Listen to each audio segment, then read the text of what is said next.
sat here, I was thinking about how my dad always kind of did things off the cuff, so, you know, I'm going to see how it goes.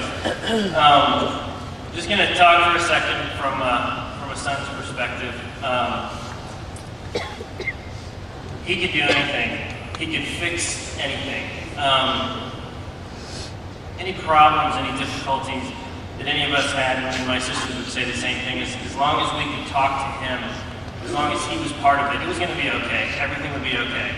Because he could fix anything. He could truly do anything. And I think a great example is a childhood story that not many people know about him. It was kind of a thing between the two of us. But you all, I'm sure, having heard him many times, can appreciate this because it sounds like him. I have to tell you a story about a guy named Terry Tornado. I was young, very young, couldn't read yet. We had a bunch of encyclopedias. I was fascinated by the T, by the tornadoes. I like to look at the tornadoes, and so Dad sat me down one time and told me a story about himself, Terry Tornado. He was on a recruiting trip, I don't know, somewhere in northern Indiana or something. We were living in Franklin at the time, and he was on his way back home on 31 and heard on the radio that there was a tornado heading for a small town, and people were in trouble. So lucky for Terry Tornado, he had a rope in the trunk of his car.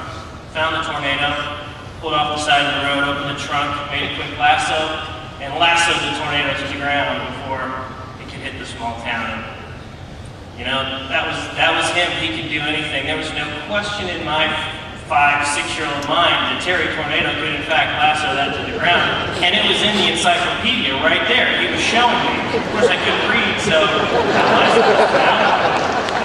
it took about 5th or 6th grade when I guess when I learned to read and couldn't find Terry Tornado in the encyclopedia, and many friends telling me that I was crazy, I realized that there wasn't any such thing as Terry Tornado, I guess, but still yet at 31 years old, I still think that Terry Tornado probably could have brought that tornado down with a lasso, and I'm sure you all would agree. One thing as a child, and again, and still as an adult, I know he loved me. I know he loved me as a father, and he loved me as a son, and there's nothing more important than a father's love and a father's pride. And you guys can vouch for this. You know he loved you too, and he was proud of you, and there's nothing more that you would want as his players and his sons than I wanted as his son, and that was to be loved and for him to be proud of me. And I know he loved me, and he was proud of me just as he is of you. 13 guys, all right?